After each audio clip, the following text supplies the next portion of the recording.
Sa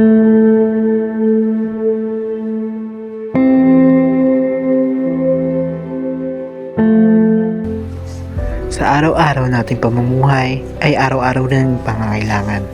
Hindi natin may iwasan ang maghanap ng mga bagay na gusto natin tulad ng pagkain. May mga malalaking restaurant, grocery stores ang maaaring mapagkunan ng mga pangangailangan. Ngunit para sa iba, ito ay mahal at sa iba naman ay malayo. Isa sa mga abot kaya, laging available, makikita kung saan-saan at laging binibilhan ng mga tao ay ang mga street vendors na makikita sa tabi-tabi ng kanilang mga kalsada.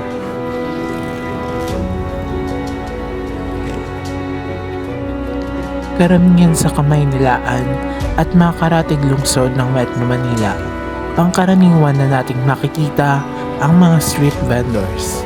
Lalo na ang mga tinitinda nilang mga street foods, kagaya na lamang ng fishball, squidball, kikiam, balut, penoy, at kung ano-ano pa. Isa ito sa panghanap buhay ng ilan nating mga kababayan.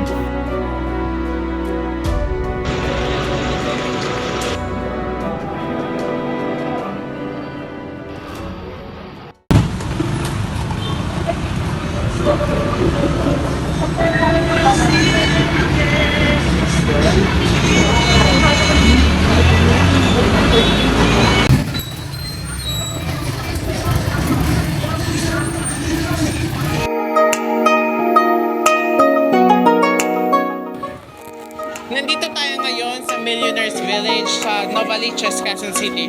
At may nakita kaming isang grupo ng street vendors na patuloy na binabalik-balikan ng mga estudyante dito ng Besting College of the Philippines. At aalamin natin kung bakit binabalik-balikan ng mga estudyante ang street foods nila.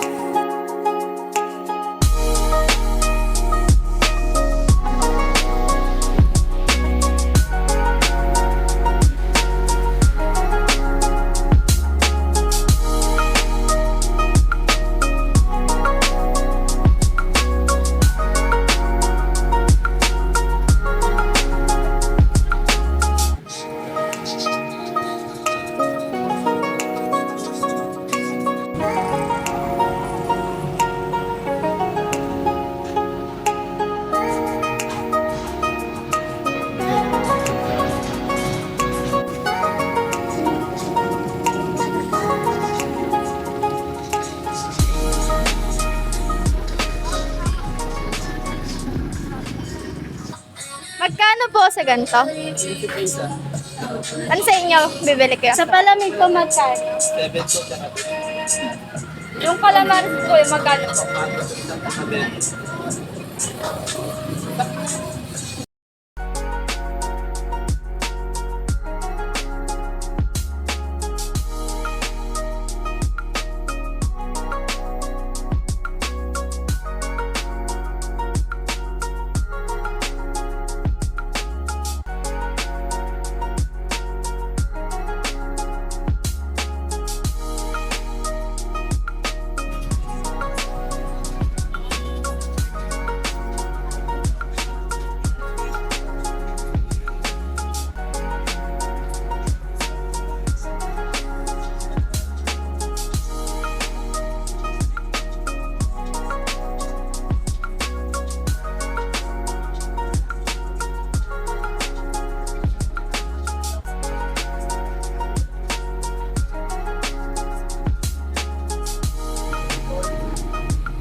Hi, my name is Dave De Guzman.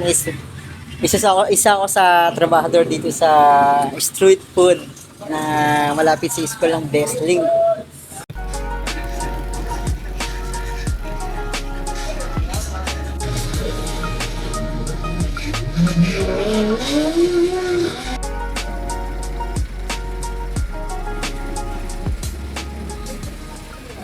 Anong katagal na po kayo nagtitinda dito? Tagal namin dito eh. Medyo matagal-tagal ako yung nagtitinda dito. So, anong oras po kayo gumigising sa umaga? Nagising sa umaga. Medyo maaga kasi iniisip namin yung mga estudyante. Diba, hindi kasi pag pumapasok sila, hindi pa kumakain. So iniisip namin yun para mas maaga kami dito. Dito na sila dumidiretso yung iba. Yung iba naman, siguro nakakain na rin. Sa iba, hindi na rin. Gumigising kami, sorry. Nakalimutan ko. Stress kami gumigising.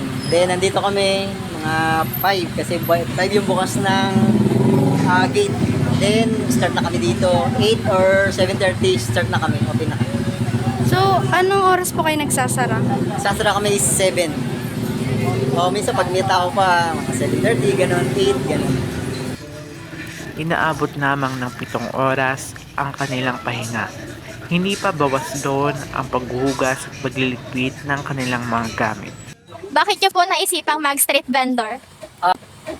Unang-una affordable ng mga estudyante. Kasi ang mga estudyante, hindi naman lahat mayaman.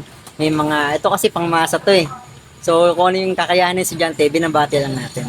So kung gusto natin makapagtapos estudyante at at the same time, malinis yung pagkain natin. May pagkain silang pang-araw-araw. Paano mo naman pagkakitahan yung mga customer nyo? Halimbawa, paano po yung approach na ginagawa niyo sa kanila? Una, siyempre, kailangan maging good vibes tayo. Lagi tayo nakasimil sa kanila. So, pag nakita tayong masaya, magiging masaya na rin sila sa atin. So, mas mapopokus din sila sa mga gusto sila sa amin na bilihin sa product namin. At meron naman kami tig-piso. Ayun yung nagpapalasa. Ano po, sa tingin nyo naman po, ano po yung ma-advise nyo sa malalaking business na para, ano po ma-advise nyo? Halimbawa po, yung mga advice na-encounter nyo na wala sa malalaking business, ano po advice? Sa iba kasi, iba-iba rin kasi ang namin, ang sa amin kasi is pangmasa talaga. For the estudyante, pang estudyante din, at the same time, meron ding mga customer kami na mga taga-kumpanya na pupunta sa amin, mga what call that, trabahador, yan, mga ganun. Para kila Dave, mahalaga rin sa kanila ang kapakanan ng kanilang mga customer. Sila ang nagsisilbing tahanan na nagpo-provide ng kanilang almusal upang mas maging porsigido sa kanilang pag-aaral. Patuloy silang nagbibigay ng mataas na kalidad ng mga pagkain upang matiyak ang kalinisan at kalusugan ng mga estudyante na nagsisilbing customer.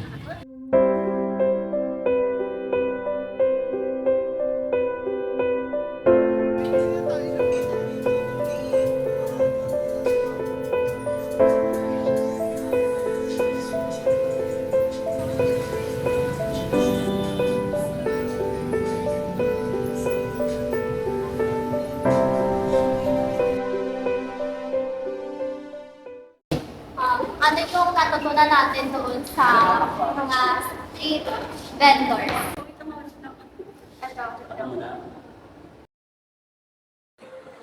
Ako, natutunan ko sa pag-documentary natin is yung paano nila na-manage yung mga oras, kung paano sila gumayak, paano nila gawin yung mga pangtitinda nila doon, paano nila lutuin. Siyempre dahil dalawa lang sila doon, paano nila nagagawa yun na may manage yung mga paninda o para maano sa mga customer nila. Yun lang. Sa akin naman, i-relate ko siya sa parents ko. Kasi yung parents ko actually, nagtatrabaho sila sa, nagtitinda ng gulay yung amo nila. Then, umalis sila ng mga bandang 2 a.m. gumigising na sila. Siyempre, pag natutulog sila, pagod din. Tapos pagising nila, parang pagod pa din kasi di ba kulang yung tulog. Tapos, nung time na parang sumama ako, nakita ko kung paano binuhat ni mama yung mga paninda, ganyan. So, sobrang hassle kasi magbabiyahe. Tapos pagdating doon, magluluto, mag-aasikaso, magbabalot ng mga pinamili. So, yun. Parang ang ano lang, grabe yung pagod and time na ginugugol nila para lang ihanda yung mga paninda nila para kumita. Yun. So, yun.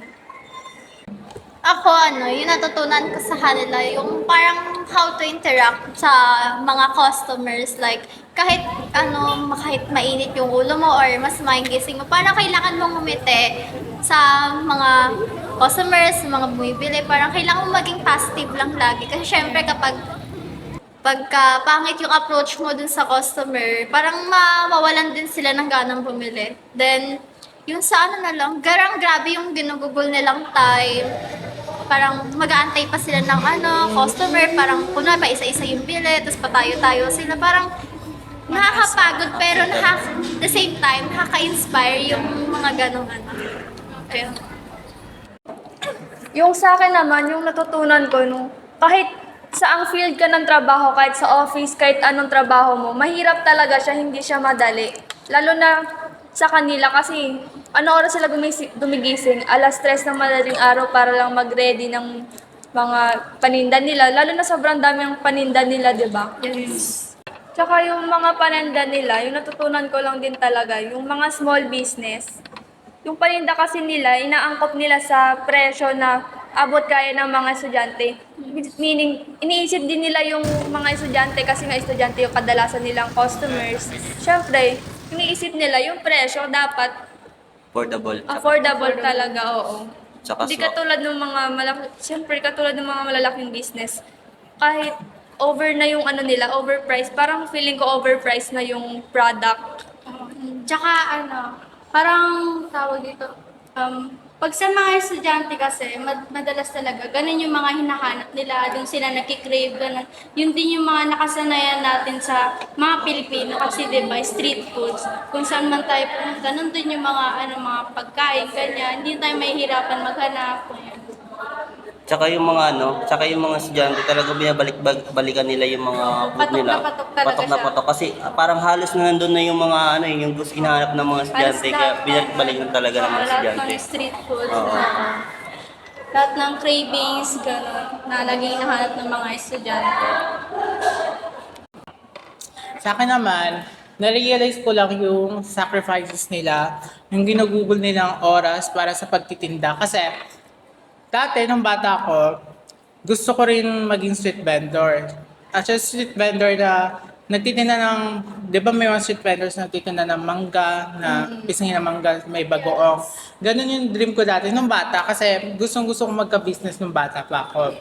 Pero hindi ko na-realize kung pag lumaki yung business ko, pag lumaki yung konti, hindi ko na-realize kung gaano nakahirap. Patulad ng sitwasyon nila. 3:00 sila gumigising ng madaling araw. Then, hanggang magsara sila, alas 7, alas 8 sila nagsasara. Ilang oras na doon, lagpas na 12 hours, nagtitinda sila. Tapos, baka makatulog na sila mga 11 kasi sa pagliligpit ng mga gamit nila, paghugas ng mga pinggan, ng mga everything na ginamit sa pagtitinda nila. Siguro mga 11 na rin sila nakakatulog. Tapos, the next day, gigising ulit sila ng mga alas 3. So, approximately mga 4 to 5 hours na lang mga tulog nila. So, imagine yung gaano kahirap yun. Tapos, pagkagising mo, magpe-prepare ka na agad para sa mga gagamitin nyo, ibebenta. At diretso ka na magtitinda hanggang magsara kayo. Imaginein mo yun, 4 hours ng tulog mo, tapos ilang oras ka magtitinda. At nakaka-amaze pa sa kanila, yung isa sa kanila, pag nagtitinda, laging nakangiti. So parang, di ba? So parang nakaka-good vibes na rin bumili kasi yung nagbebenta sa iyo nakangiti, di ba? Last point na rin yun sa pagbibigay ng good vibes sa mga customer nila. Kaya siguro lagi silang binabalik-balikan. And yun sa foods naman nila, yung sa binibenta nila, affordable naman siya and masarap naman siya. Para suitable naman siya for mga students. Bali, yung pinofocus na talaga nilang customers is yung mga students. Pinapahalaga nila kung gaano sila ka-importante sa business nila. Kaya sila maaga nagpe-prefer kasi may mga estudyante rin namang maaga pumapasok. And yung sinabi nga nila, minsan hindi sila nag-aalmusal. So bali, parang sila na lang yung mag-serve na breakfast nila para magpatuloy na pag-aaral ng mga estudyante, para maging productive sa pag-aaral nila. And yun sa kabuuang business naman nila, nakaka-amaze kasi kahit mahirap, kinakaya nila. So, bali, alam naman natin street foods, di ba malaki yung halaga sa atin. Masarap, Nakasanayan affordable, lagi natin binibilhan.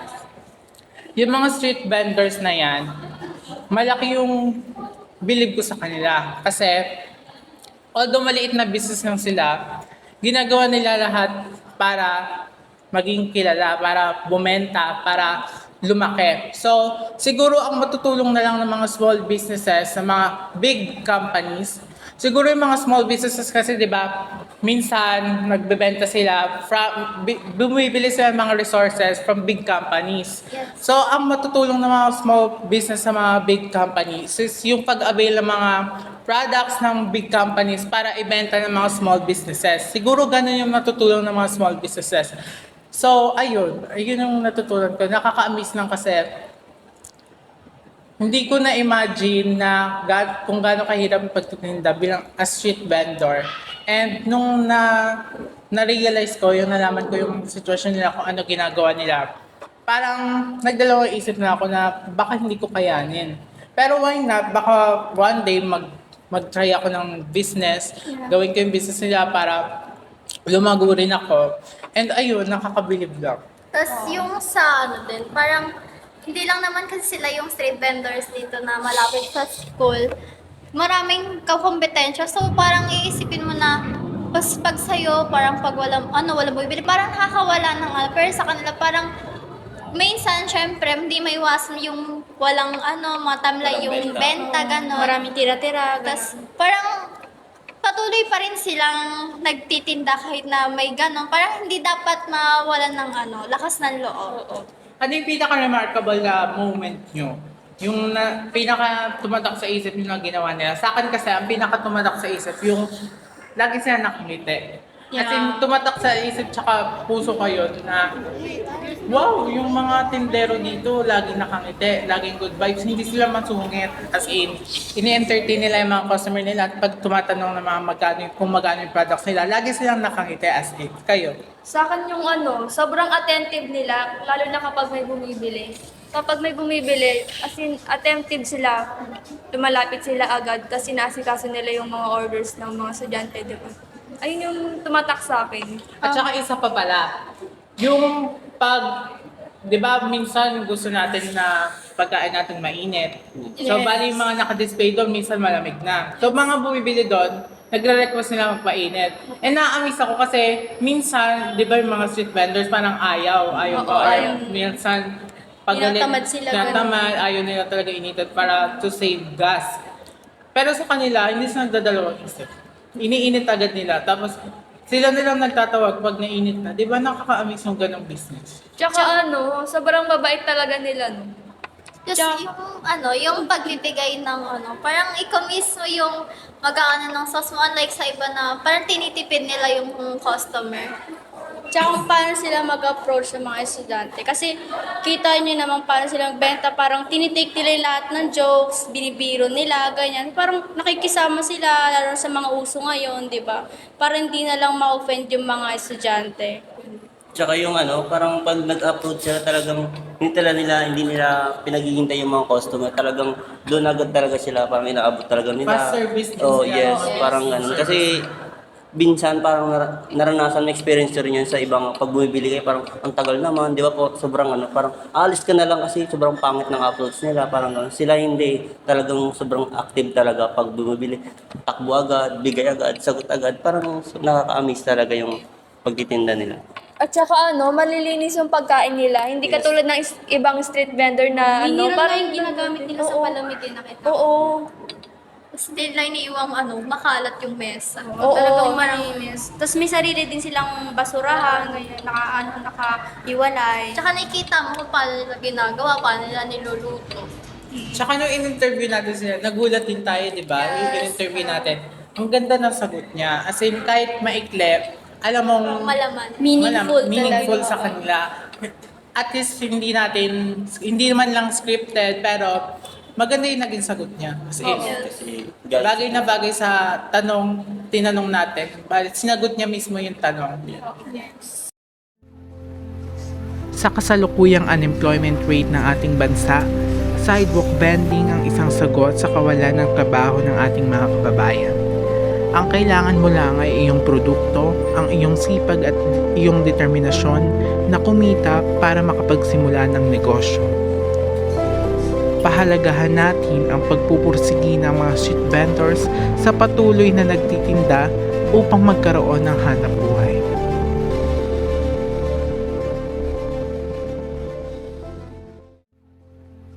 My name is Dave De Guzman. My name is Renred Bautag. Then you. My name is Paulo De Guzman. We are Street Boys! Woo! Ikot na, ikot, ikot, ikot. Woo!